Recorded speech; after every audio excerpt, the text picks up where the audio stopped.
Please welcome Executive Director Roger Durling. Every time I hear that voice of God, I imagine back there is saying, please welcome Gollum. And here I am. Thank you. Actually, gang, before we start, a few words about the festival is dedicated to our sister city of Los Angeles.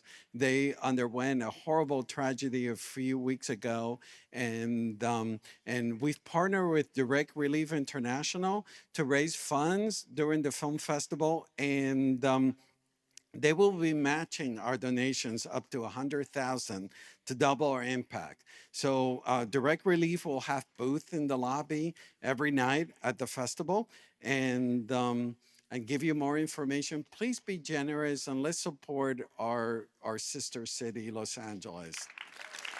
Um, Also, a special thank you to Lexus, who is our new presenting sponsor of SBIFF. You will see Lexus vehicles during the festival in front of the film center. They're doing test drives. I'm being driven around during the festival in a Lexus, and it's pretty nice. Wow, I can get used to that. The being driven around in a Lexus, pretty awesome. Thank you to our sponsor, Variety. Love them. We're going to hear more about Variety. The Manitou Fund. Thank you to the generous support of Nora McNeely Hurley, Michael Hurley. And if you like, guys, like this necklace that I'm wearing tonight, this necklace was given to me by Nora Hurley. And the board of directors. How could I forget the board of directors of SBIFF? Speaking of Variety, gang, we started this partnership with Variety 11 years ago to celebrate artisans. Everybody thinks about film, the director, Guillermo del Toro, and everybody thinks about the big star in front, Jennifer Lawrence, Timothy Chalamet. But art, film it's an art that takes a lot of people to collaborate. It's a collaborative. It's the most, in my book, is the most incredible collaborative art. And tonight showcases the fact that it takes a village to put a film together. You're going to hear from amazing artists that have worked so closely together to make the magic of film. And this is what the evening is all about. You guys are in incredible hands with the moderator, Jazz Tangay. She's the senior artisans editor of Variety. Please give a warm Santa Barbara welcome to Jazz Tangay.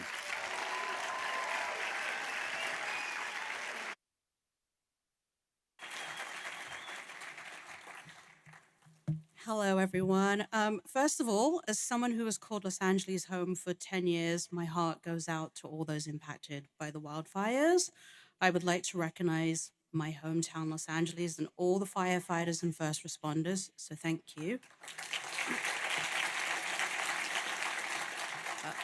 It is such a joy to be back here. Roger, thank you so much. Thank you to the Santa Barbara International Film Festival. This is our 11th year here, and I'm so grateful to be back at the Arlington Theatre. Thank you all for coming out tonight and showing us the power of community, because boy, do I love seeing you all tonight. What a joy it is to be here, spotlighting the cross people who I love, who help make the magic happen. And let me tell you, we have got such an incredible night for you with the creative geniuses behind Oscar-nominated films. You're in for a treat, because what we're going to do this year is we're going to switch things up. If you've been here before, you know we typically have a one-to-one conversation, followed by a panel conversation, and then the awards presentation. There is a piano on stage. You are going to be treated to incredible performances, or I should say 2 incredible performances. So yes, enjoy the treat. Let's sit back and let's celebrate the artisans. And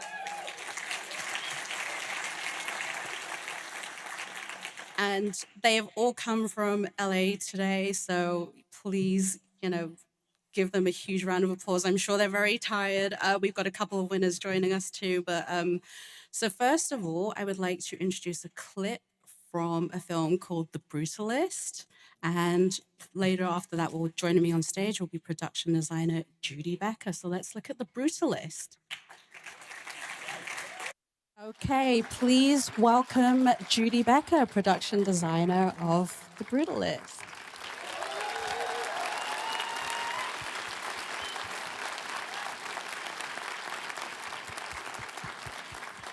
Hi, Judy. Hi. Oh my goodness, Judy. Who's seen The Brutalist out here? There you go. The first we have to start with is the Van Buren Institute. I know you're not an architect, but what you did was, it's a hot mic, so you're all good. But talk about, walk us through your design process for what this institute would look like and the conversations that you had with Brady.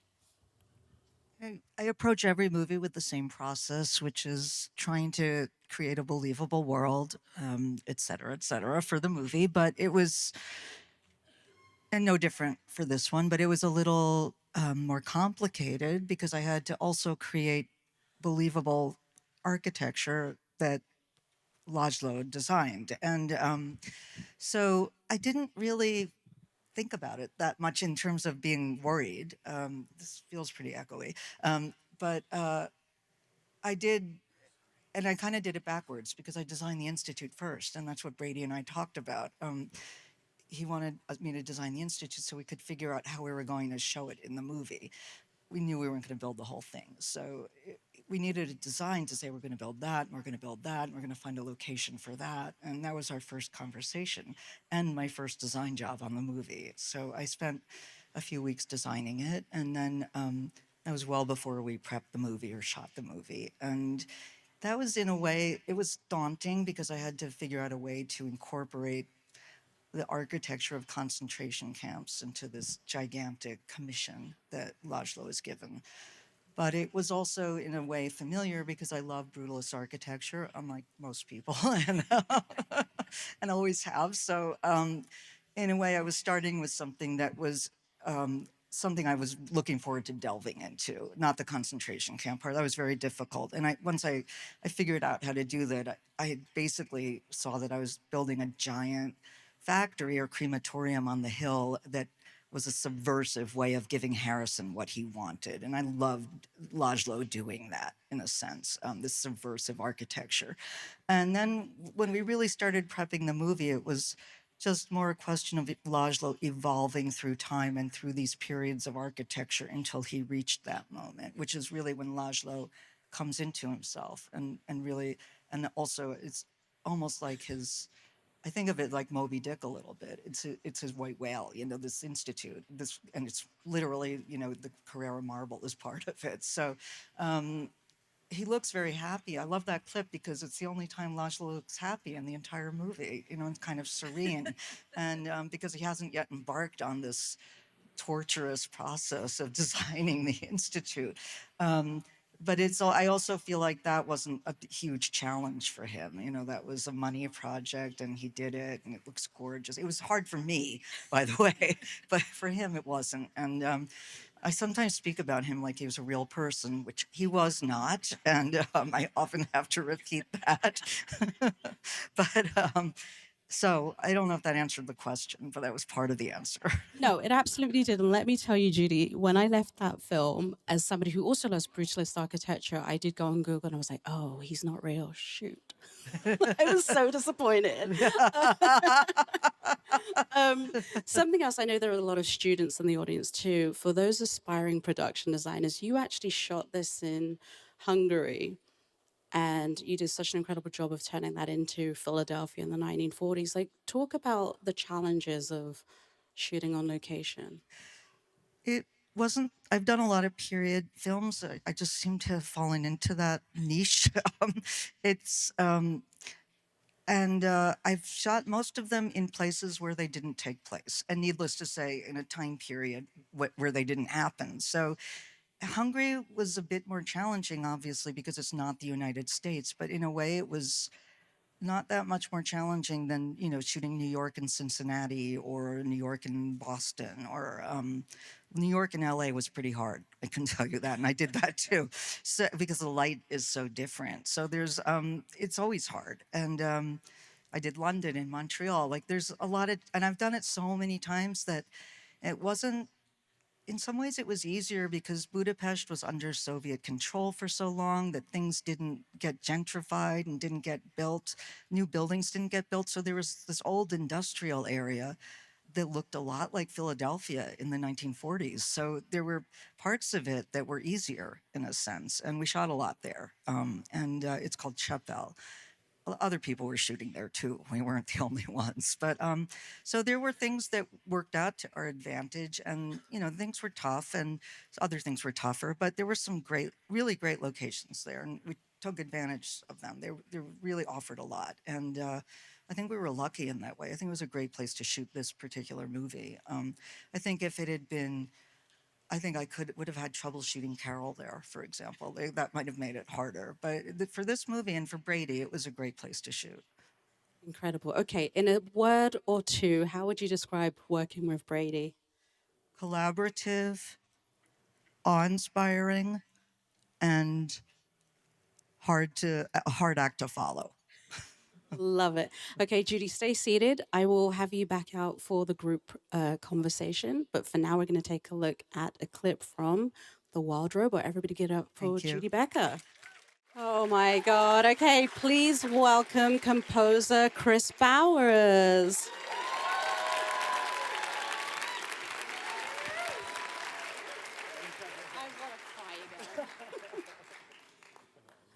I just told Chris I actually want to cry again watching that clip. If you've seen The Wild Robot, you know exactly what we're talking about. Can we just give it up for Chris Bowers? Thank you. Thank you. I appreciate it. Thank you, Jess. I can't believe, Chris, that this is your first foray into animated feature. I feel like you've done like a million before that I don't know about, but congratulations on everything on this. Talk about like your approach to animated feature. Like, what was different about it compared to like live action? Yeah, I think the amazing part of it is I was on the project for much longer than I usually am. So I was on the project for almost 2 years. And so that means when I started, I actually only had black and white pencil sketches and concept art. And so like that cue, actually the version I wrote that became the final version was done to black and white pencil sketches. And so because of that, it required so much more conversation with Chris Sanders about how he wanted each moment to feel. It also demanded much more imagination on my part to really imagine what it's going to look like in its final version and write for that, not write for the images that I'm seeing. And then I'd say the last thing that was a benefit to it is how much I was able to refine over time, because I found that with live action projects I've worked on, they're editing to the last minute. And so I have to write music that can easily be manipulated, where if they cut out 30 seconds or add 10 seconds or rearrange a scene, the cue can be kind of worked around all of that. And with animation, because once they lock in the storyboards, it goes to each part of the process and they can't really afford to change anything. If anything, it's changing by like frames. I'm able to write to picture from the very beginning. So the cues that I write to those black and white pencil sketches, when it goes to previs or to full animation, all I have to do is continue to iterate and enhance instead of needing to write stuff that I'm trying to chase to an edit. The cue, I Could Use a Boost, is so emotional. As I said, like anybody who listens to it, you just triggered and you want to cry. It's also very personal to you. Can you share that story about why it means so much to you? Yeah, so I think that my process is I usually watch the movie a number of times and take notes on moments where I think a theme is going to happen. And I do that without thinking about specific music, because for me, the best scores that I heard were the ones where they were so mindful of how a melody develops over the course of a movie that when it comes into these like really emotional moments, we hear a melody return and we feel all these feelings. And so I told Chris I wanted to approach that migration sequence first to try to get at that. And I just had a daughter. My daughter was 6 months when I joined the project, but when I wrote this cue, she was about 1 year old. And I imagined taking her to college, and I wrote this piece of music that what made me really emotional. And I shared it with Chris, and he was like, this isn't really the right emotion. And he was like, maybe you should imagine sending your daughter off to college. And I was like, I did that, and I don't, I don't really know why it's not working. And I realized after we had a conversation about what this moment is really about, because if you've seen the film, something possibly irreparable has happened between Roz and Brightbill. He's found out about something, and they're not saying I love you. They're not saying goodbye. They might not ever see each other again, and it's a much more tense moment and much more devastating moment to say goodbye at that point before you're ready. And for me, I remember going home and looking at my daughter and feeling completely differently, and recognizing that the first piece I wrote was happy and positive and only saw the possibility of dropping her off being like amazing and great and emotional, but mostly like she's going to call me 5 minutes after I leave. And the idea of getting to that point in our relationship and she doesn't want to talk to me, or she doesn't want to say I love you before I have to say goodbye, or you know, there's something that's possibly irreparable, or she has to forgive me for that kind of like pain, I think was something that I didn't feel I was really ready to even contemplate with a 1-year-old. And so I think that yeah, but it was something that was not only helpful for this film to remember that it treats these really human and complex stories and emotions with like a grounded approach and not kid gloves. And so that was helpful for me as a composer to remember that. But I also just even as a dad, like, you know, my wife and I at this point are much more able to accept like these human moments where we fail on a daily basis. And you know, we just left my daughter at the hotel and had to like yell at her to get her pajamas on, and then as soon as we get in the car we're like, oh man, like did we like, was that like that sucks that happened, like did we mess up? And so like there's all these conversations about like being imperfect and being human, and you know, holding each other through that. And so I think that this movie in a lot of ways helped me start that process of recognizing that like it's going to be an imperfect and human process, but it's beautiful to embrace that. Oh my gosh, give it up for that, Chris. Now you're all going to go home and watch The Wild Robot, and you're going to see the scene again, and you're just going to weep.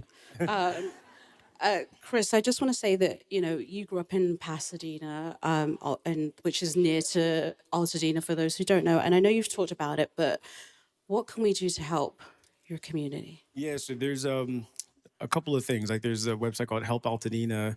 There's also I grew up in LA and we live in Pasadena now, and I have a lot of friends that I went to high school with that live in Altadena, and some lost their homes, and we have friends now that have lost their homes. But there's I think it's called the Altadena Preservation Preservation Fund that was just started. I just saw a post about this today, and I think that might be one that is an incredible thing to give to, because it's actually trying to raise money to ensure that the people that live there are not displaced because they can't afford to stay there.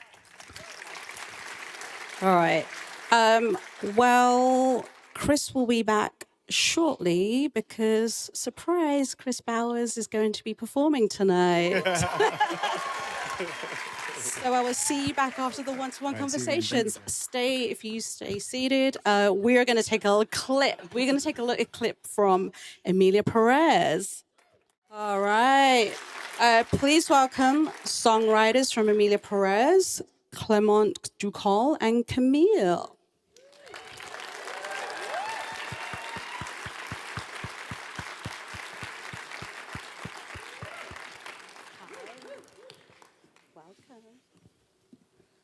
By the way, they will also be performing. See, I told you we're switching things up this year. Well, first of all, congratulations, because you are nominated for 2 songs this year, Mi Camino and El Mal. But I want to go back, because what did Jacques first tell you about Emilia Perez and what this film would be about? How did he describe it to you? An opera at first. Yeah, he mentioned it's, you know, being an opera, but he came with questions. He told us, I think this film should be a musical film, but let's find out if it's a good idea. Yeah, really. We didn't have a script, you know, it was just a treatment 20 pages treatment. So he wanted us to be involved from the very beginning of the script construction. So we built together the script in music, in songs. So yeah, it was a gift for us. Took 2 years to check out if it worked, and it worked. And it worked. Okay, but neither of you spoke Spanish. So when did he tell you that this was all going to be in Spanish? And Well, I thankfully I learned Spanish at school. He he just told, yeah, he told it was Spanish. I wrote a first song with Clement in Spanish, and I came to his place and sang it to Jacques in his living room. I was tapping on the table and I sang it, and it worked. And then we moved on. It took a long time for me to write the lyrics, like twice more times than it would have taken to write in French or in English. But it was such a beautiful challenge. I loved it. well, let's talk about El Mal. Yes. Thank you. Let's talk about El Mal, because Zoe Saldana is phenomenal in this film, and she's been, winning a lot of awards for her performance. Talk about this vibe of this song, because it's like hip hop meets rock, and like, how did you find that aspect? It was very hard to find the right tone, the right musical tone for the song, because it's very particular. Singing in front of all these corrupted people and despicable people, it was very hard. At first we did something lyrical, then something blues, something poppy, something we wrote, I don't know, 6 songs. We could do an album for that, with the trash. Yeah. And then we came with this kind of rock opera song, rapped, and at first it was an electronic arrangement, smooth and warmer than that. But it's Zoe's performance that gave us the right tone, the right musical tone. So when we after the shooting, we began the ADR. We were in studio with Jacques, and Jacques told us, okay, we have to shape her comment on dit, Production to the product, yeah, performance. to the performance. To Zoe's performance. So we brought a live band, a rock band, and we brought the rage and the raw aspect of the song. Thanks to Zoe. What I love asking songwriters is, what was the first lyric that you wrote for this song? For El Mal. What was the first lyric? Well, strangely, the lyrics were done very early, and they stayed the same. All the verses, these portrays, like very straightforward. This is reality. We're just telling you what's going on. It was written very early. But then the chorus, I remember I wanted Rita to be singing, esta gente habla, these people, they talk, but they don't sing. Because we had thought, like, some people, some characters in the story should be singing and others shouldn't.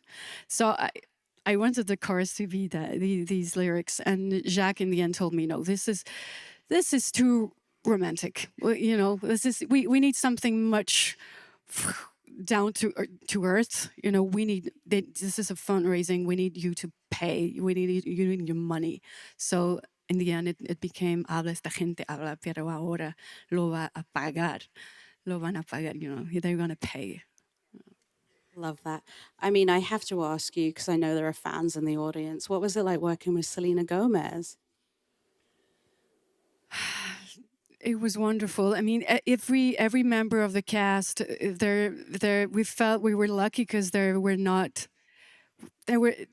formatted. They were very special individuals, human beings. And Selena, I like to think that people's voice reflect who they are, and I feel Selena's voice sounds like the Milky Way. You know, it's very round, and it's her voice is round and powerful and intimate, and yeah, we loved working with her, and she was very inspiring for the song Mi Camino, especially. Amazing. Well, congratulations. I have that in my voice, in my mind now, and I'm gonna listen to this again and be like, oh, it sounds so round. Well, I want to thank you both, and we'll see you back because you are going to be performing after Chris Bowers. But now let's take a look at Conclave. Please welcome Nick Emerson, the editor of Conclave.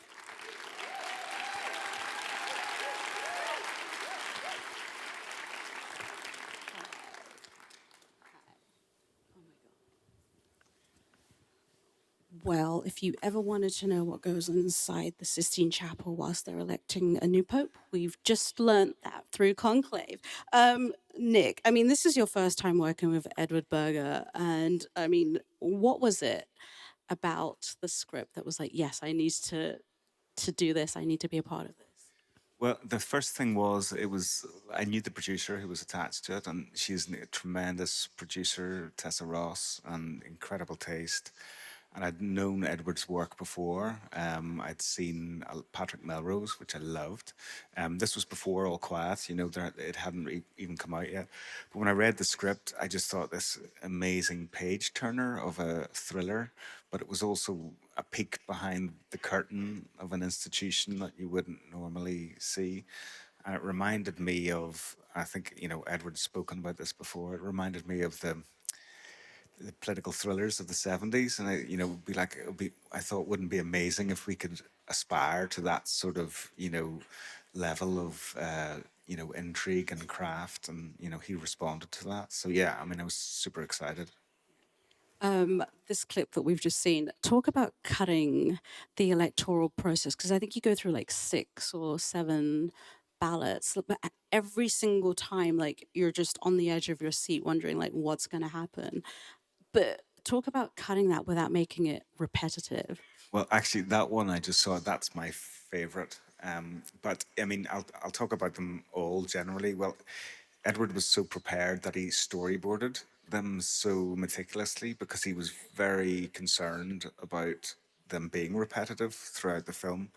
So there was that. And the first one we deliberately take our time with, very slowly let it play almost in real time. I mean, we don't get all 108 votes counted. We do shortcut it at a certain point. But it was, yeah, to let it out play slowly, and then it gives you the permission to sort of be more playful with the later ones. And that one in particular that you just saw is really interesting because the scene that precedes it is when Lawrence has basically told Cardinal Adeyemi that he's not going to be Pope because of his past.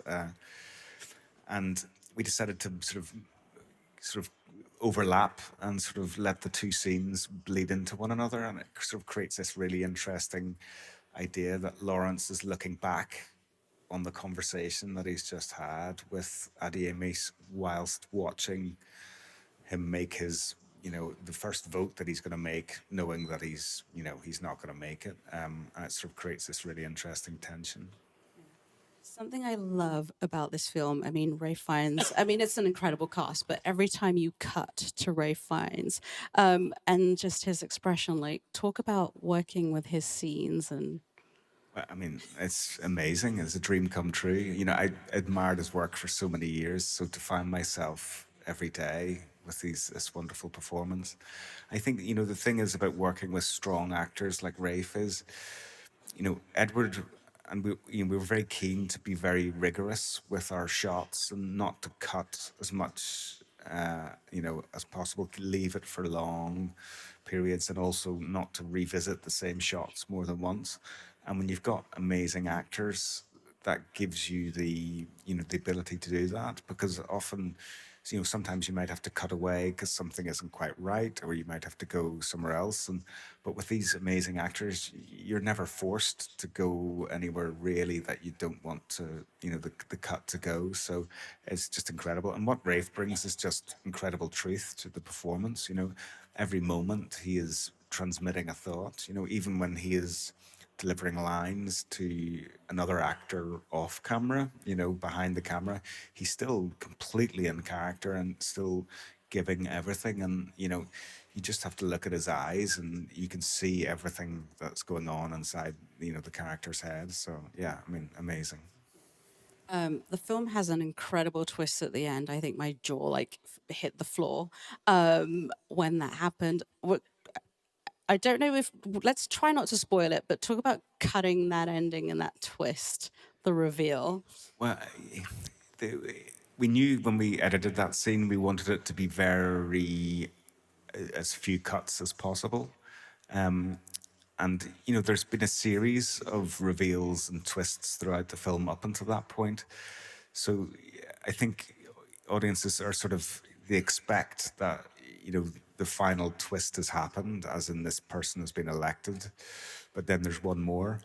But we were it was one of those ones, anytime we tried to add more edits to it, the scene sort of rejected it. So we were just had to be really, really, really spare with the edits. And we hold this wide shot at the beginning of the scene with the two men standing facing each other, and it's quite long, but we just loved the tension that you can feel between, because they're both in the same frame.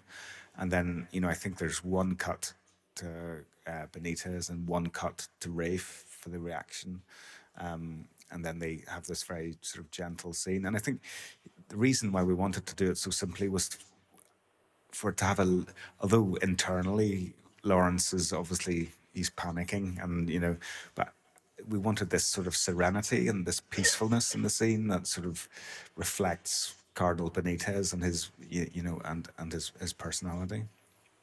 There you go. See, we didn't really spoil it.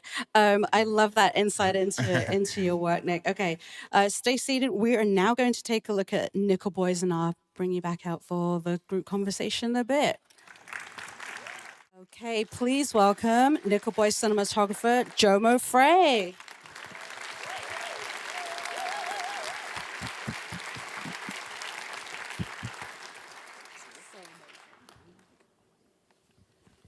Oh, Nickel Boys. Oh my gosh, that first hour, I still have it in my head. Such incredible work on that film, Jomo. Talk about working with Ramel and that first conversation he had about his vision. Oh man, it was truly a dream working with him. Like, I had been such a massive, massive fan of his first movie, Hill County, this evening, that I remember the first time I saw it, it was at Sundance, and I almost fell into a fugue state where the movie had ended, and then I looked around and the lights had come up, everyone was gone. I just stayed sitting there. There was something about the images that he made in that movie that I hadn't quite seen before. There was a specificity there. So, working with him was so incredible to try to build something now together after just being such an incredibly massive fan of his work beforehand. But, the first conversation we had was, okay, so he was like, yeah, so I want to do this film in full POV. What do you think about that? And I was like, I don't know what to think about that. And he was like, well, how would you do it? And I was like, well, it'd probably be having a lot of conversations about what that meant. And he was like, yeah, that definitely makes sense. Okay, cool. and that kind of started what almost feels like an unending conversation, even to this moment, with Ramel. And so it was really kind of trying to get in deep with not only why did he want to do POV, but what does POV mean for this movie? And I think pretty quickly we kind of started figuring out that, it wasn't point of view that was important, but it was more that the idea of the image having a certain sentience to it, the image almost feeling like it has a consciousness to it, and trying to create an image that didn't look like how it looks to see, but kind of feels like what sight feels like what memory feels like, which is, a slightly different thing. And we've talked about this before, like the film shifts the sentient image. When we talk about that visual shift and how you execute that vision, because when we see the world go from the younger Elwood to Turner's, and how you make that change without jarring the audience.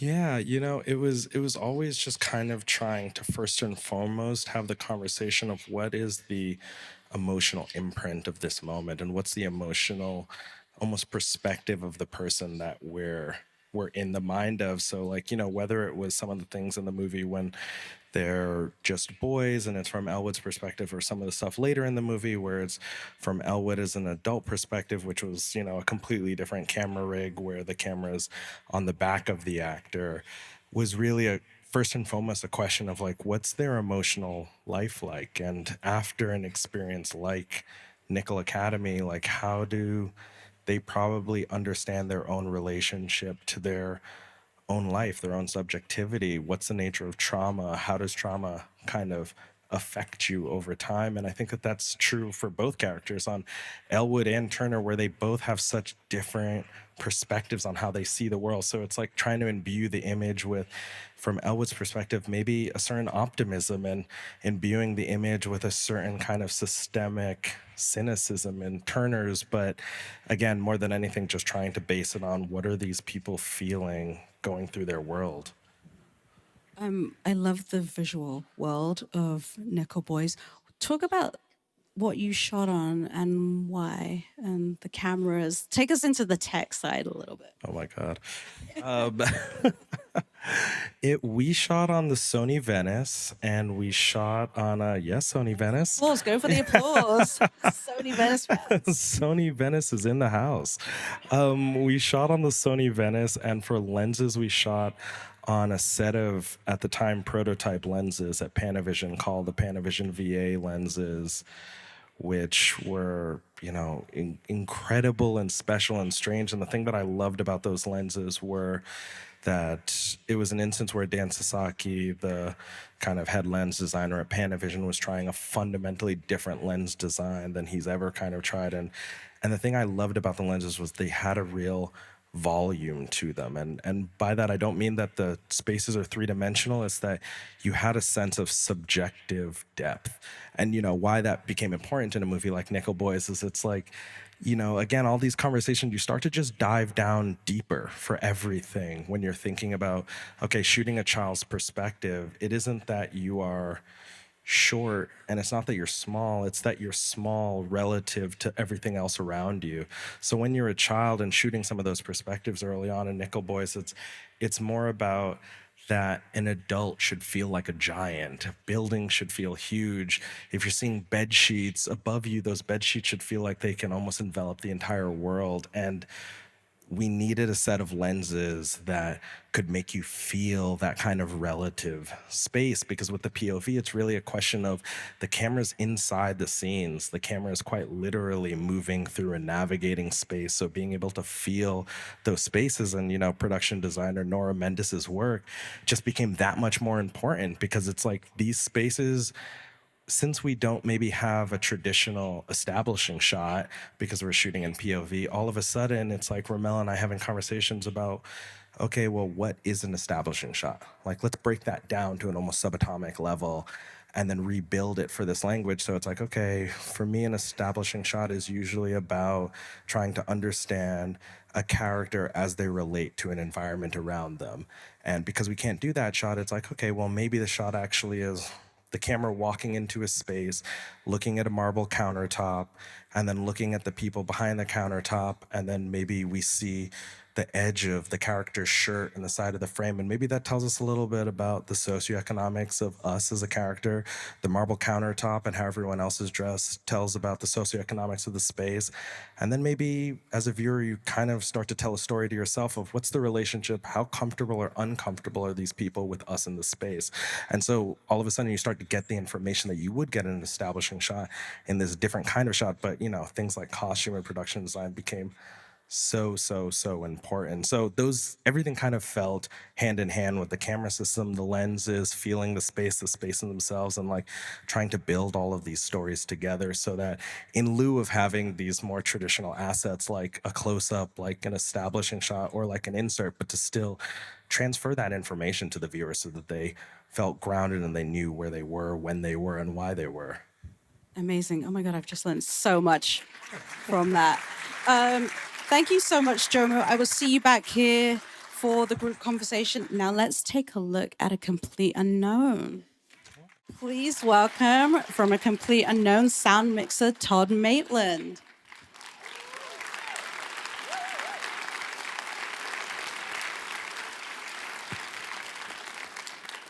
That sound.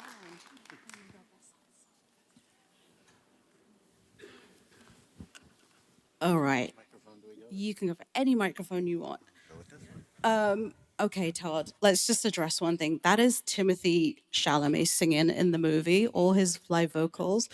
Talk about capturing those live performances and working with your entire sound team. So the whole goal of this film was to capture a natural environment, and that was really from everything from New York City, where I grew up, and I know the sound of New York, to obviously to Timmy's singing. And I've done 16 music-based films before, and I've never done one without playback, not without an earpiece, not without a timing mechanism. So basically what we caught on camera was there. There was no safety net. So I've never done a film like that. And to be able to do that and have everything ride on that moment was a pretty amazing feeling. That's so amazing. We saw that, that world of New York, which is, and working with James Mangold, and he's very particular. So talk about capturing that sound of New York, because New York in 2025 does not sound like it did back in those days. No, and we actually filmed in New Jersey because there's nothing in New York that looks like that anymore. But to recreate that sound, one of the things we did on this film was not only capture, obviously, Timmy and everybody else singing live, but we made the environments as real as we possibly could. So we had every sound going that we could. As they walk down the streets in New York, you have music coming from different places. Puff the Magic Dragon here, an opera singer here, music coming from the clubs. And we would put in even more music to help the actors. Jim really wanted the most live feeling for the actors so that they could follow through and really feel like they were living that time period and with that energy. And that energy was from what we just saw, the Cuban Missile Crisis. So we would put sound effects in while we were filming, which is something you never do. I'm always trying to keep things as isolated as possible for post-production. So capturing the dialogue separate from the sound effects. But this film, we did everything at the same time, which was unheard of before. It's the joys of working with James Mangold, right? Yes. What was the most challenging aspect of filming a Complete Unknown? I think once we got over the fact that there was really no safety net of a playback track and what we captured was the only thing that we had, the last scene of the film that we did, Newport, 1965, from when the workmen are out until Timmy leaves the stage, we filmed that as one straight shot, a 23-minute scene with everything going on, from all the music to everything that was happening off stage, all the chaos and all of that was shot at one single scene. I think I had 40-something microphones going on it. And we shot it as if it were a live concert. And a lot of this film was done as if it were a live concert. The whole idea was to really make sound a real important part of this character of the film. And I think that we really were able to capture that, which is pretty great. There you go.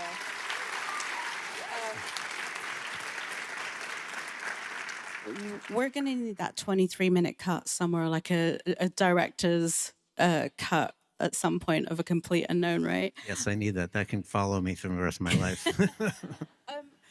There are moments in the film where, like Timmy and Monica, who was fantastic too, as Joan Baez. Yes, you can applaud for Monica too. They were great. When they're sitting in the room, when they're not on stage, like, talk about capturing those quieter performances and what went into those. So one of the things in the early rehearsals that I realized with Timothy was the way he held his guitar, similar to the way Bob held his guitar, which was the body of the guitar was high up on his body. So normally in miking somebody as an actor, you would put a lavalier microphone around here, but the way Timmy held his guitar, the body of the guitar covered it. So in early rehearsals, I said to Tim, we're going to need to mic you in your hair. It's the only way that I'm going to be able to capture the sound on this. And he is like, really? And then I had to massage that all the way through the hair department. And they were like, really? And I said, yes. And 12 times we wired him in his hair. Even that piece that you see here, he's wired in his hair. We had a microphone inside the guitar and then multiple ambient mics going. So microphoning this film was one of the biggest challenges and rewards. We chose 42 period microphones for all of the venues. Each one of them had a different sound so that we could really have a tapestry of all the different venues, and they would each sound slightly different. So amazing, right? So many people are like, wow. Okay, Todd, stay put. Thank you for that insight into a complete unknown. We are now going to take a look at a clip from The Substance. And I'll see you back for the group conversation. All right. Oh my gosh. Okay, please welcome makeup artist Pierre-Olivier Persine from The Substance.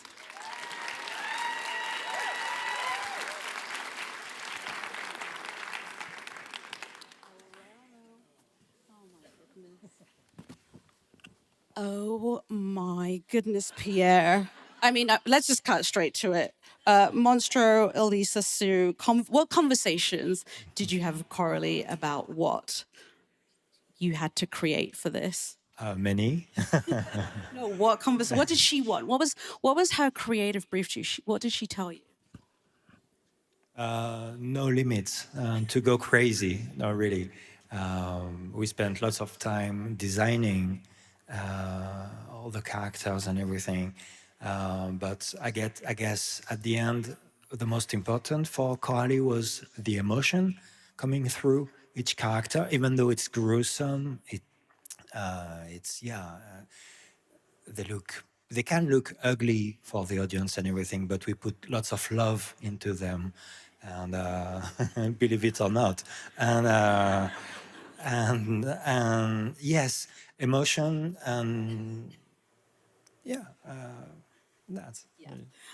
This clip that we just saw, Demi is phenomenal in this film, this performance. So is Margaret. But how many hours of makeup did it take, and like this aging process that you had to put her through? For Gollum, which is obviously I wonder why we nicknamed her like that. Wait, you called her Gollum? Yeah, we called her Gollum. It was on the shooting schedule. It was Gollum, and and I don't know. When she's naked, when the character is naked, it took up to 6:30, 7 hours. When it was only when it was only the head, it was maybe 4:30. So everything was, when we started with the finger, it was like 45 minutes up to 7 hours on the big days. What about the finale, the one that has left audiences like, I don't know what I'm watching, this is insane, but your creation was phenomenal. There's boob sliding everywhere. Tell me about coming up with that idea. What was your inspiration? Someone asked me, said, but if there are two characters, why she has 6 boobs? And said she should have 4 boobs. So I said, we don't care at that point if she has 6, 7, 8, 12. And I guess that was the point of the design. Your first question, no limits. And Coralie was like, let's go crazy, and imagine what you want as long as it's, it fits the movie. So I don't know. I was like, Carly was like, we thought of Nikki de Saint-Phal. She's a female artist from the 60s. And she sculpted dancer, like ballerina. They have like a big Venus body, but they are tiptoeing really. They are very graceful. And we wanted that a little bit. And at the same time, I was like, oh, maybe I should add, one arm facing backward. And because, and also it was like each angle when we shoot the monstro, each angle is interesting, hopefully, and not only I don't know, the front or the face or yeah. What was Margaret Qualley's reaction when she had to put that body? I mean, how did she stay cool in that? But what was her reaction when you brought that out and said you were going to have to wear this? That's an interesting question because we had lots of discussions with Coralie if we should put Margaret inside the suit or not, if at all. I was quite against it for a long time. And we used a stunt double for the most complicated wide shots with all the blood and everything. But Coralie was really insistent to use Margaret for especially all the close-ups because she was like, it's really a performance. And I think the character is the happiest at that point. Believe it or not, I truly believe that because she's like, hey, it's me. It's still me. I'm still okay. What's wrong? And I think she finds a weird balance, but a balance nevertheless. And so yeah, and I think it was a really great decision from Coralie. So it was. Margaret was like, am I really going to be inside that? But no, she was great. She was trooper like Demi. It's very difficult, like being buried alive inside an oven. So, no, she was great. People have responded very, I don't know what the word is to this film, but, you know, people have been very vocal with how they've responded to this. What has it been like for you to see people respond to your work this way? Yeah, someone told me when I was watching the movie, I wanted to touch what I was seeing, watching, and I really liked that idea. Yeah, to have. That's why Carly wanted to use as many practical effects as possible to get that very organic. I mean, I'm not saying visual effects are organic too, but practical effects, they brought something else to that specific show. And yeah, when I see people dressing up for Halloween as Monstro, I've seen amazing, really good makeups. And on the metro, you see some, very casually taking the metro dressed as Monstro with the blue dress and everything. It's awesome. But also if the audience has that organic sensation, it's all about that. I'm emotional. Do you still have the suit with like, is that still around? Yeah, most of it. What survived the movie? Yeah. The genius himself is here. Paul, oh my goodness, what a mammoth task. Where do you even begin with Wicked? Oh gosh, you just start in.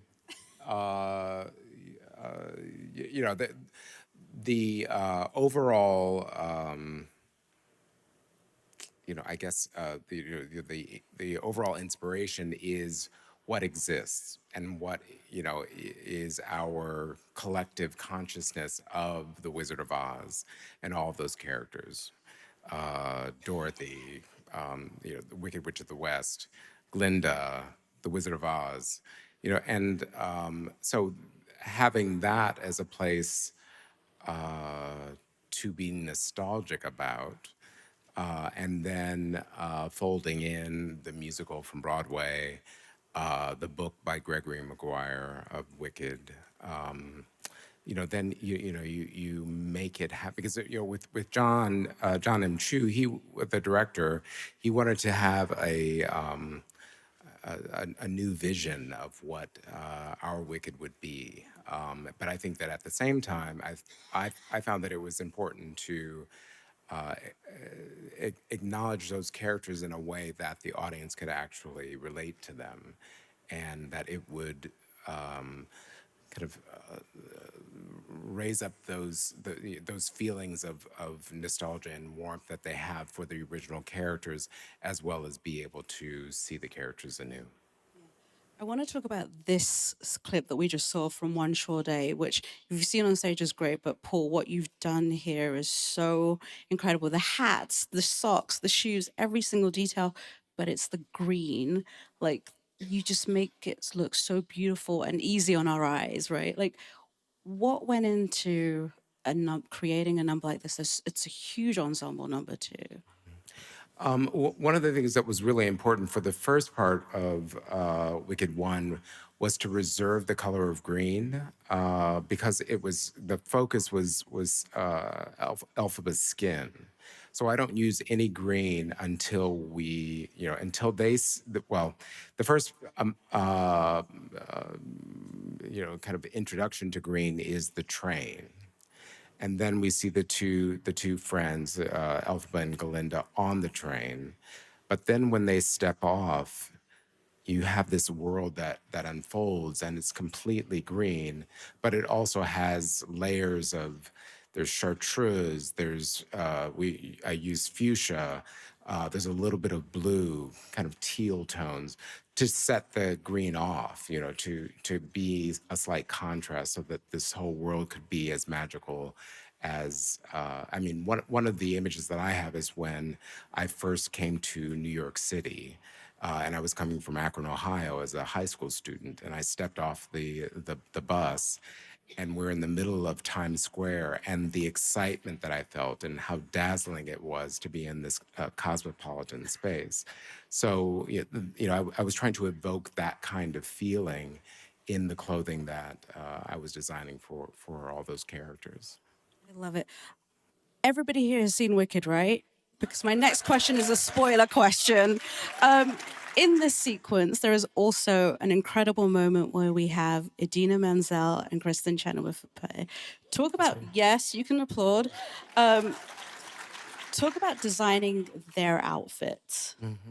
Well, they play the wise women, which is part of the Wizamania presentation, which is a theatrical presentation within Emerald City. So the first challenge is to decide, okay, so what is theatrical for a world that is what you just saw? I mean, where everybody is dressed in kind of over-the-top clothing.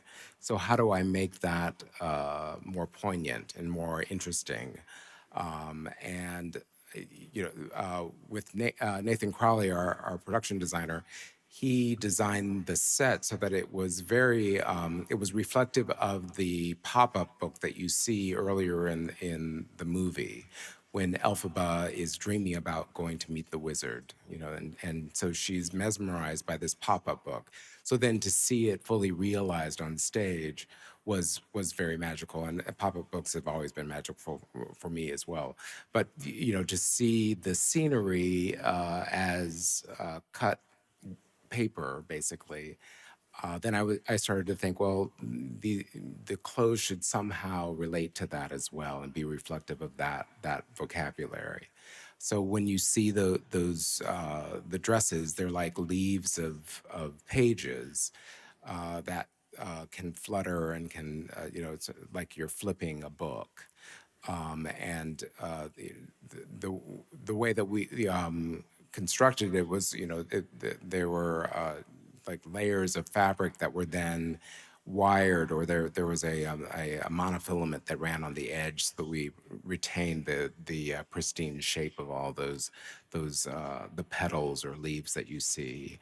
But also with Kristen Chenoweth, I mean, Kristen was originally Glinda, and Idina was Elphaba, but I wanted to swap their tonal quality. So I made Kristen Chenoweth the darker one, and then Idina the lighter one, more reflective of the sun. And then the color palette and the ombre of color within the dresses, was the more magical element of it. Yeah. Love that. I love an Easter egg question, Paul. What was your favorite Easter egg that you put into any of the costumes, the millions of costumes that you designed for this film? love the tornado heels and the crystal and silver slippers. That's one of my favorite elements. And it's if you haven't heard this, or anyone who is not aware of them, they're the shoes that originally belonged to Mrs. Throp, Elphaba and Nessa Rose's mother. They're placed at the front of the bed when Elphaba is born. So you that's when you're introduced to the silver and crystal slipper, and then. They're gifted once Nessa Rose is going to Shiz. She's entering into Shiz, and their father gifts these shoes to Nessa Rose, and Nessa Rose wears them to the Ozdas ballroom. But in the second film, you'll see what ends up happening with them, and what the evolution of that whole idea is. But they're the equivalent of the ruby slippers. It just so happens that the silver shoes, that's what Baum originally wrote in the Wizard of Oz. So it takes the place of the ruby slippers. So that's probably one, and then the the poppy imagery that I use on Mrs. Throp as well, because of the connection with the potion, and the potion being a drug, and then the poppy being related to opium, and how the poppy is also, reflective of the field of poppies that we know of from the Wizard of Oz film as well. So it's all those things together. I mean, I think that I tried hard to find different ways of weaving in the overall culture of the Wizard of Oz, because I thought that it would just give us more.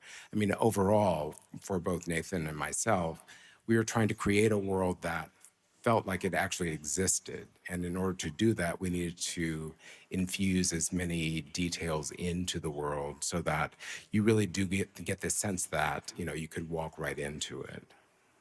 Amazing. Everybody's going to go back and watch Wicked and look out for all those Easter eggs now. Paul, thank you so much for that insight into Wicked. We can't wait for Wicked Part 2, or For Good as it's called. Thank you. Stay seated. I'll see you back for the conversation. But for now, let's take a look at a clip from Kingdom of the Planet of the Apes. What an incredible clip that was. Okay, from Kingdom of the Planet of the Apes, please welcome VFX supervisor Eric Winquist.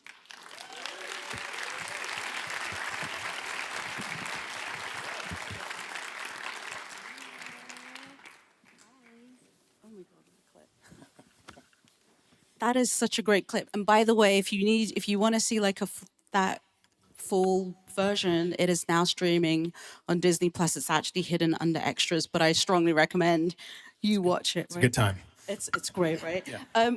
This film is actually set 300 years after the events of the last film, and now we have apes speaking.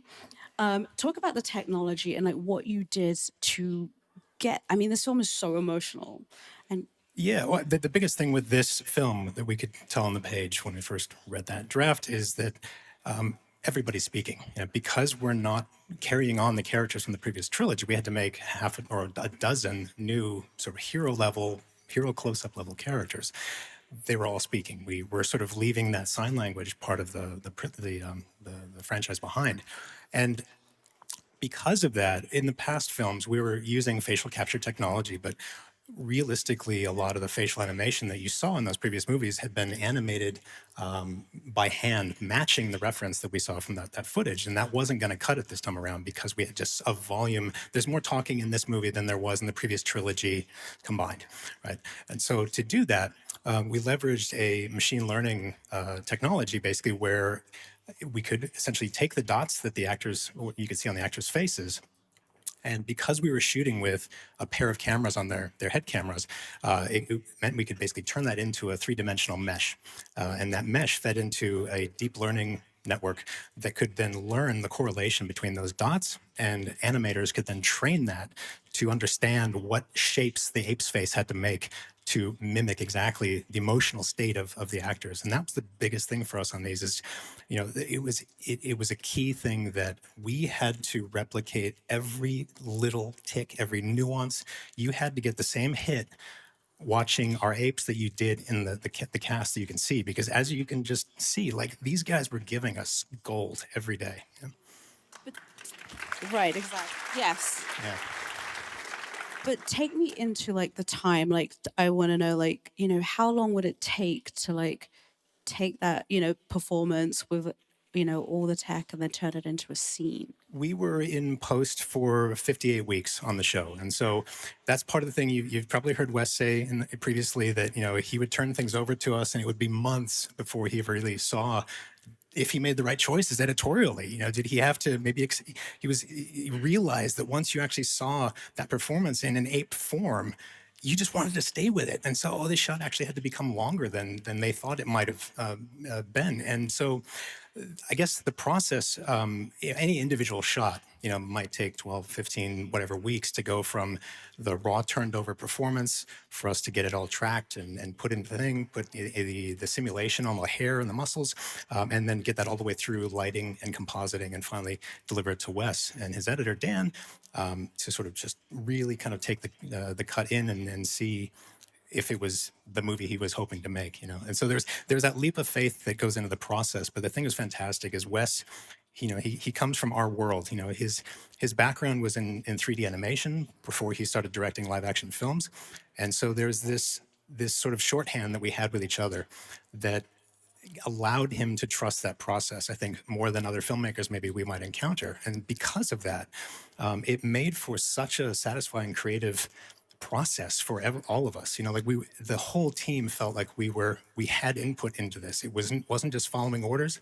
It was whoever's got the best idea wins. You know, there were things that Wes very distinctly had that he was trying to get on screen, but there were other times when he was absolutely open and looking for suggestions maybe of how we might attack a particular problem. Amazing. Another thing that happens, I mean, there's a lot of water in this film. So take me through how, you know, animating water or working with water and VFX, has that changed at Weta? Yeah, that was, again, another one of those things on the page that was very apparent that we were going to have some serious struggles with. However, on our side, we had just spent 6 years or so making a film that had a lot to do with water. It was a way of water. And because of that, it allowed us to go into the process with the faith that we had the technology to do the simulation work that was required, and also the talent within the effects team to know how to change what we were doing to suit our film, because obviously this was a very different movie than the film that a lot of that work had been done for. So with that kind of in mind, it was really more about a conversation where, with the special effects department, what did we need to do live there on the day, and what was going to be best left to do in post. And so 2 examples of that, we had the river sequence where Raka and May are both in the river together. That we needed that live action water because Freya was in there. We needed to have her really, you needed to see her struggling in close up, you know, almost drowning in that sequence. And then we had to have our digital orangutan in that as well.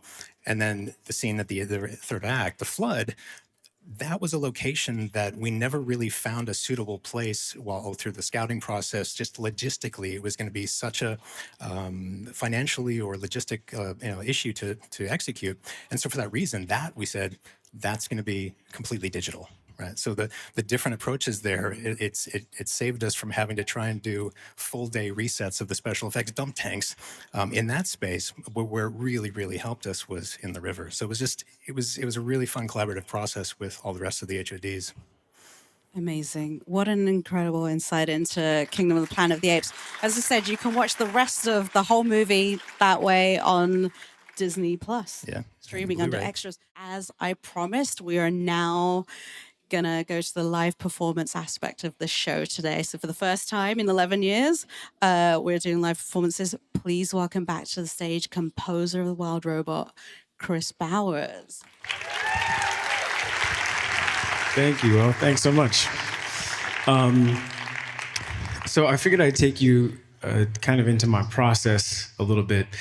I started off as a jazz pianist. I started playing piano when I was really young, and jazz really spoke to me primarily because I have core memories when I was like 8 or 9 where I had emotions that I couldn't articulate verbally or Didn't feel like I knew how to articulate them verbally, like anxiety or anger or sadness. And I remember deciding to play piano from that emotional headspace and processing that emotion and realizing like 30 minutes later, oh, I'm not so angry, I'm not so sad.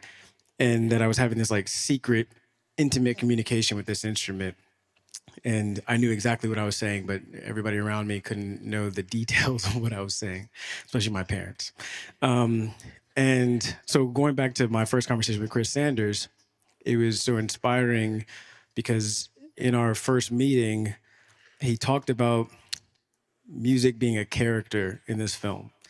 He talked about the fact that he was going to carve out what he called houses for music where there would be no dialogue and we'd be relying on music to carry the emotion and move the story forward and tell us what we're supposed to feel and how much we needed to feel in this movie. And that was so exciting for me as a composer because I feel like so often I'm writing music that's behind dialogue and needs to make sure that it's supportive and all that, and also at times being encouraged to write music that is ambiguous in how it feels. And so to have a director tell me we're going to write music that's melodic, that develops over the course of a film and is bold and unashamedly emotional, took me back to that childhood relationship with music. And so I'm going to play a couple of themes for you and play it with how I approach my process. Usually I watch a scene or think about a character and it makes me feel all these feelings, and I just go to the piano, I improvise, and I try to find something that makes me feel those feelings. It kind of re-triggers it, and then I go back to the picture and play along to see if it's melding with it. And so I'm going to play a bit of Roz's theme and kind of improvise around it, and then also a bit of the main theme from the film. Hope you enjoy.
Oh my God, give it up for Chris Bowers. What a treat, what a treat. Please welcome back to the stage from Amelia Perez, Clement Ducol, and Camille.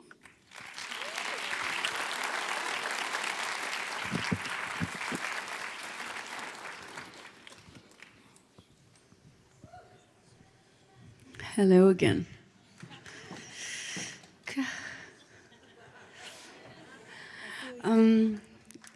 Obviously, we would love to perform El Mal, but we needed a full band. Thank you to Chris Bowers for that idea to bring that wonderful piano. So we're going to sing a very intimate song from the movie that is called Papa. And that scene, Emilia's son, Angel, tells her she smells like her papa, that he believes is dead. He thinks she's his aunt, and so he goes. Papa, again. Papa, papa, papa, papa, papa. Hueles como papá, papá, papá, papá, papá, papá. Hueles como papá. Hueles a las montañas, a cuero y café.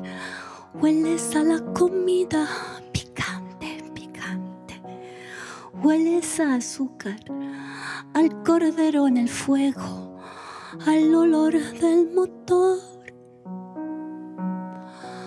Hueles también a Coca-Cola light con hielo, limón y sudor. Hueles como papá. Papá, papá, papá, papá, papá. Hueles como papá. Papá, papá, papá, papá, papá. Hueles como papá. Olía a piedrecitas calientes por el sol. Olía a hierba buena, a mezcal y guacamole. Olía a los perros en los viajes en carro. Olía a cigarro cuando nos abrazó la última vez. La última vez. La última vez. La última vez. Papá, papá, papá, papá, papá. Papá, papá, papá. Papá, papá, papá, papá, papá.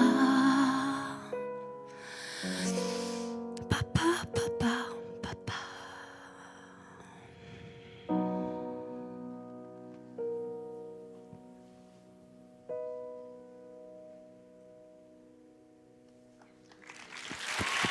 Merci.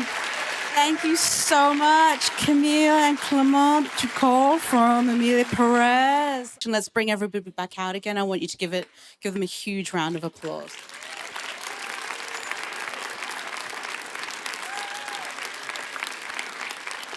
We've learned so much tonight, right? All right, come on out.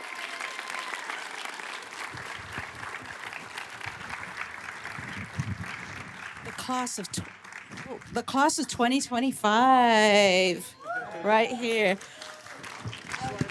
You know, usually at this part of the night, like, you know, we're like, what's been your biggest challenge in your project? Like, what movie inspired you? And like every year we're like Star Wars or like The Little Mermaid. I'm just gonna totally go off script and like, I want to know what you're all binging. Like, what are you watching? I mean, do you actually get time to watch TV and movies? I'm going to go down the line with this question. Judy, what are you watching? Binging. I go through everything on any mystery thriller on BritBox. Like I sometimes have to start 3 or 4 of them before I get one that I like. But one I just started it last night, and I think it's called. Oh no, I'm looking forward to this noir, the Swedish noir called the. I think it's called the. I just saw it on Netflix. I can't remember the name. It's like the R something, but yeah, I'm looking forward to that. Netflix is in the house. Yeah, They can tell us yeah. what the show is. Yeah, See, but usually it's BritBox. Chris, you have a toddler, so what are you watching? Yeah, you know, my wife and I actually like decide every night we're gonna watch something. Sometimes it's trash, sometimes like reality TV. I have to be honest, but we do like this time we did watch like every one of the nominated films just so we can try to not pretend like we know what we're talking about when we meet people. But I do think that right now Severance. That's what we're binging right now. Yes, Severance, incredible. Yeah. You answer. You know, my life is a movie, and my life, my everyday life, Your wife with is- her, my life is a musical, actually. No, really. She sings all the time, so yeah, I feel like in a theater at home. So you're not watching any TV. And, no, we don't have a TV, but You know, there are no TVs in France. no, not yet. Maybe in a few years. What about you? No. What- We're watching as you we're said, watching the nominated nominated movies. Yeah. Love it. What are you watching, Nick? Well, I have 2 small children, both under 3, so I don't have any time to watch anything. I'm binging The Penguin at the moment, and I also watched. We watched all the nominees films as well. So Wait, the kids aren't watching The Penguin, right? absolutely not. Okay. You know, I'm trying to think of a responsible answer, like some of my colleagues here, of saying the other nominated films. But I've been watching a lot of English Teacher, which I've been really liking and think it's really well written. There you go. It's just been renewed for a second. What are you watching? I'm probably the worst example because I actually am not a binger. I will watch obviously I watch all the Academy films, and I'll watch the first few episodes of about 7 different series, and it's really takes something to really get me into it, and it's hard. I don't think I have one at the moment. There you go. Olivia, what are you watching? White Lotus. I like that one. You go. Yeah. Wait, the new season? The first 2 seasons. Okay. Because the season 3 is coming next week. Yes. There you go. Can I change mine? I like the White Lotus also. This is what happens. People change their answers. Paul, what are you binging? Baby Reindeer and Black Dove. But I think that White Lotus will take the place of those. And Eric, what about you? Lately, I'm binging dailies. A bit of that and catching up in the Academy screening room. That's my wife, Rebecca, can attest to that. That's kind of all I've been watching. See, this is what happens when you ask a question at this time of year. Everybody's watching like Oscar-nominated films, so we catch up. Not me. Except for Judy. It was clear from the Critics' Choice last night, though, that there's so much good stuff out there that I have to catch up with. So, I love it. Okay, I'm going to ask a serious question because I kind of want to know, like, you're all in different fields. How do you overcome, like, if you're a writer, you get writer's block. So in your field, when you get that block, how do you overcome it? Like, and I'm going to come down the line. Eric, how do you overcome a block if you're in VFX? Like, and is there a term? some of it is going outside, which I don't do enough of.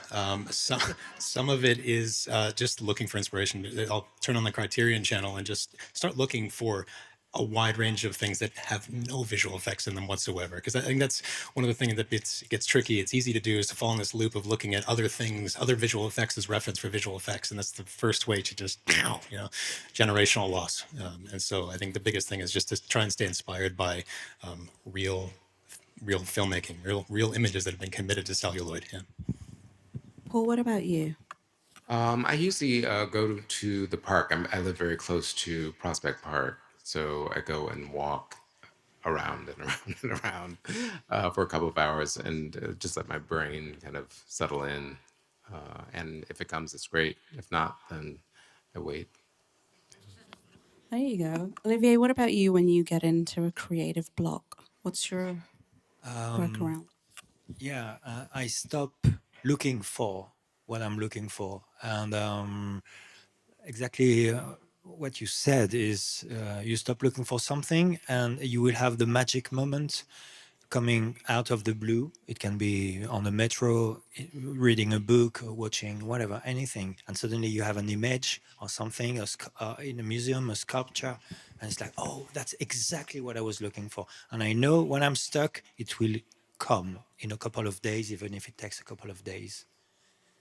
Put it on the side and do something else. There you go. Todd? I don't want to copy off Paul, but I drive upstate a lot. I go back and forth between New York City and upstate New York. And everybody always asks me, what do you listen to? What do you do on your drive? I listen to nothing. I love the silence. Maybe it's because I wear headphones for most of my life, but I love the silence. And that silence to me opens up my mind and just lets me go in any different direction. Gemma? Yeah, I often feel like, it almost feels like for me, the times when I step away from film and I try to focus on being a better son, a better friend, a better partner, a better husband, that oddly, then the next time I go to set, I just start seeing images I didn't see before. Genuinely, when I have maybe a discussion with someone where I'm forced to change how I see something or feel about something, again, the next time I kind of return to the camera, I just start seeing things I didn't see before, which is something that I feel so grateful for cinema and about cinematography specifically and image making and trying to remain vulnerable and open, is that it creates a challenge to you as an artist and as a person in your personal life outside of your artistic life to still try to maintain that openness. And yeah, it kind of sometimes feels like a two-way street, which kind of helps me. Nick, what about you?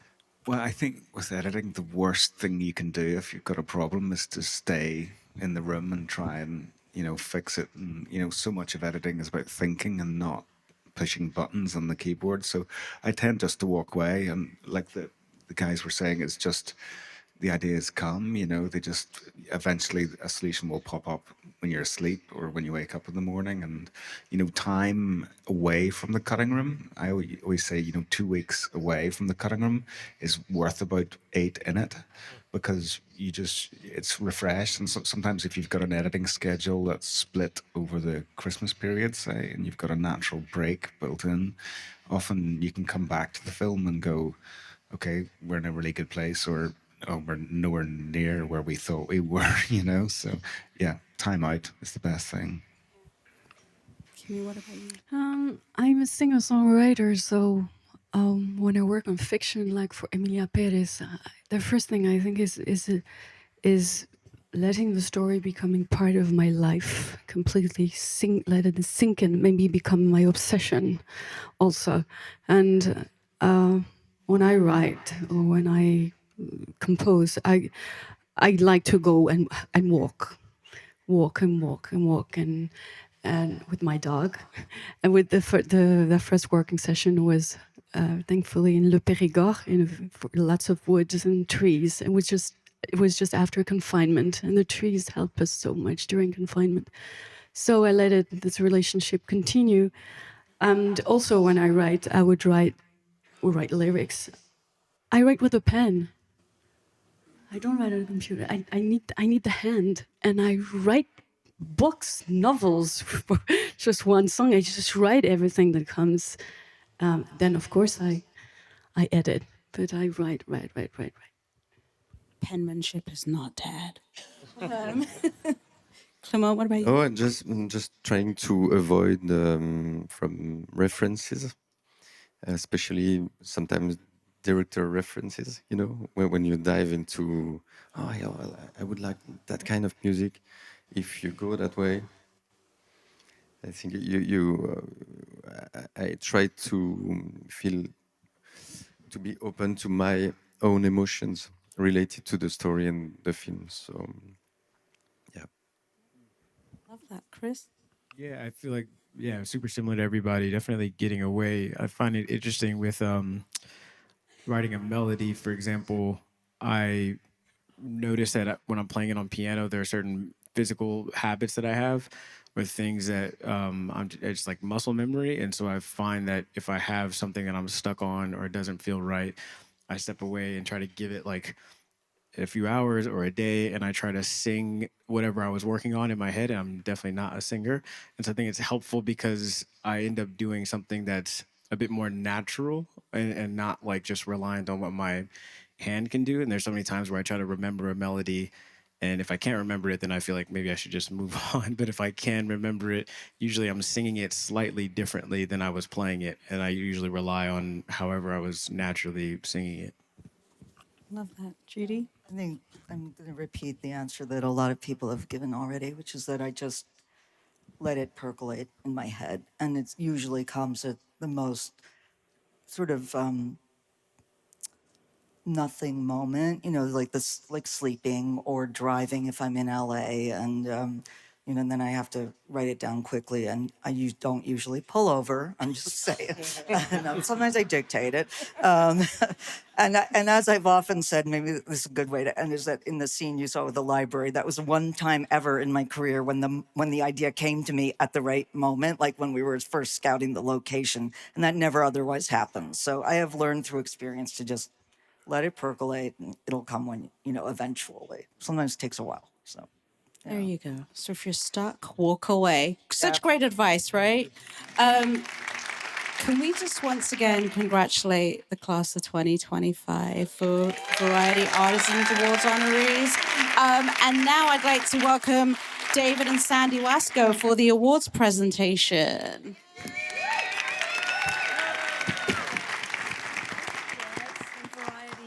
Thank you. As you said, Jazz, this has been a supreme treat. You are all amazing to listen to. Thank you, artisans. You reminded us again that those behind the camera are the true makers. And although it's a term of art that sounds a little antiquated for your ultra-specialized work, you are artisans in the true sense of the word. You are craftspeople in skilled trades, using highly technical tools alongside traditional methods, and the results can still be considered a handmade, unique work of art. You've apprenticed, dedicated yourselves, and are now masters on some of the most daring films this year. And as you've just shared, collaboration with each other and your directors is key. Collaboration, communication, and delegating within your departments are key. But it's your individual and truly miraculous abilities that we honor tonight. You've introduced new ways of seeing that have redefined film magic for us this year. And for that very accomplished work, we are pleased to represent the Santa Barbara International Film Festival in recognizing you all tonight with the Variety Artisans Award. Judy Becker for the Bauhaus sets of The Brutalist. Chris Bauer's score for The Wild Robots. Clement DeCal and Camille's musical manifesto, Amelia Perez. Nick Emerson's suspenseful editing of Conclave. Jomo Frey, the camera's most intimate eye, Nickel Boys. Todd Maitland, A Complete Unknown Sound. Pierre Oliver Persin, whose makeup made the beautiful Demi a true horror of horrors in the substance. Paul Taswell, Wicked's costume design wizard. And Eric Winquist, dazzling us with science in the kingdom of the Planet of the Apes. Congratulations. Congratulations to you all once again. Woo!